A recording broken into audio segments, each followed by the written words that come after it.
آداب ناظرین، میں ہوں آپ کا میزبان عبد الواجد اور آپ دیکھ رہے ہیں تسنیم ٹی وی۔ دوستو، ہماری خاص پیشکش اسلام کے جنگجو میں آپ کا استقبال کرتا ہوں۔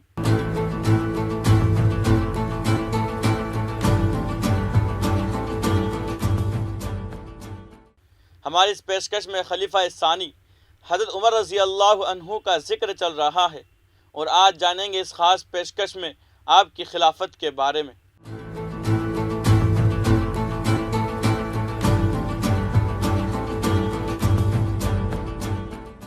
زہد اور ترک دنیا کی یہ حالت تھی کہ بیت المال سے اپنا وظیفہ سب سے کم مقرر کیا، جو آپ رضی اللہ عنہ کی ضرورت کے لیے کسی طرح کافی نہ ہوتا تھا۔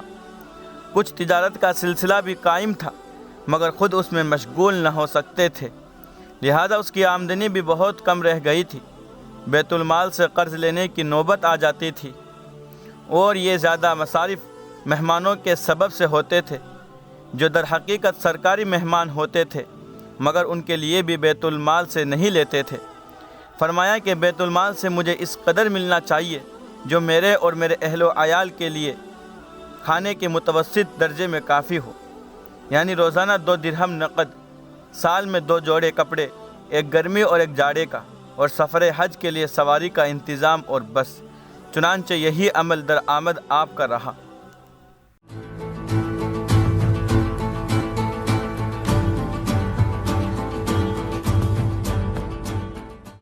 آپ رضی اللہ عنہ کے کھانے کا یہ حال تھا کہ اس وقت کوئی ادنا شخص بھی اس کھانے کو برغبت نہ کھا سکتا تھا۔ حضرت ابو موسیٰ اشعری رضی اللہ عنہ فرماتے ہیں کہ 3 روٹیاں آپ رضی اللہ عنہ کے لیے آتی تھی، جن میں کبھی روغن زیتون لگا ہوتا تھا، کبھی گھی، اور کبھی خشک روٹیوں کے ساتھ دودھ ہوتا تھا، اور کبھی سکھایا ہوا گوشت جو کوٹ کر ابال لیا جاتا تھا، اور کبھی تازہ گوشت بھی ہوتا تھا۔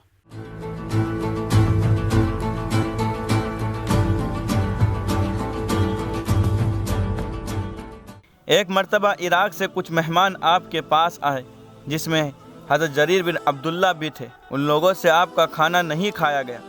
لباس کا یہ حال تھا کہ سال بھر میں 2 ہی جوڑے بیت المال سے لیتے تھے، وہ بھی کسی موٹے اور کھرے کپڑے کے، اور وہ بھی جب پھٹ جاتے تو ان میں پیوند لگاتے تھے، اور پیوند بھی کبھی چمڑے کے اور کبھی ٹاٹ کے۔ ایک مرتبہ شمار کیا گیا تو کرتے میں 2 شانوں کے درمیان 4 پیوند تھے۔ حضرت زید بن ثابت رضی اللہ عنہ فرماتے ہیں کہ ایک مرتبہ میں نے 17 پیوند ان کے لباس میں شمار کیے تھے۔ جب ملک شام تشریف لے گئے تو ایسا ہی پیوندار لباس جس میں اقدس پر تھا۔ مسلمانوں نے کہا کہ آج علماء یہود و نصارہ آپ کو دیکھنے آئیں گے، ان کی نظر میں کیسی سب کی ہوگی اور وہ کیا کہیں گے؟ فرمایا، ہم کو کسی کے کہنے کی کچھ پرواہ نہیں، ہمیں اللہ نے اسلام سے عزت دی ہے، لباس سے ہماری عزت نہیں ہے۔ قیام بیت المقدس کے زمانے میں آپ رضی اللہ عنہ کا کرتا پشت کی جانب سے پھٹ گیا تو آپ رضی اللہ عنہ نے کسی کو دیا کہ دھو دے اور پیوند لگا دے۔ چنانچہ ایسا ہی کیا گیا، مگر اس کے ساتھ ہی ایک اور اچھے کپڑے کا نیا کرتا بھی آپ رضی اللہ عنہ کے لیے بنا دیا گیا، اور دونوں آپ رضی اللہ عنہ کے سامنے پیش کیے گئے۔ آپ رضی اللہ عنہ نے نئے کرتے پر ہاتھ پھیر کر فرمایا کہ یہ بہت نرم کپڑا ہے، اور واپس کر دیا، اور فرمایا کہ میرا وہی کرتا اچھا ہے، اس میں پسینہ خوب جذب ہوتا ہے۔ ایک روز خلاف معمول گھر میں زیادہ دیر تک رہے۔ جب باہر نکلے تو فرمایا کہ دیر اس وجہ سے ہوئی کہ میرے کپڑے میلے ہو گئے تھے، ان کو میں نے دھویا، جب وہ خشک ہوئے تو پہن کر تمہارے پاس آیا ہوں۔ آج کی اس خاص پیشکش میں بس اتنا ہی۔ اگلے ایپیسوڈ میں اور جانیں گے تفصیل سے آپ رضی اللہ عنہ کی سیرت طیبہ کو۔ تب تک کے لیے دیکھتے رہیے جنگجو اسلام صرف تسنیم ٹی وی پر، آپ کے میزبان عبد الواجد کے ساتھ۔ اللہ حافظ۔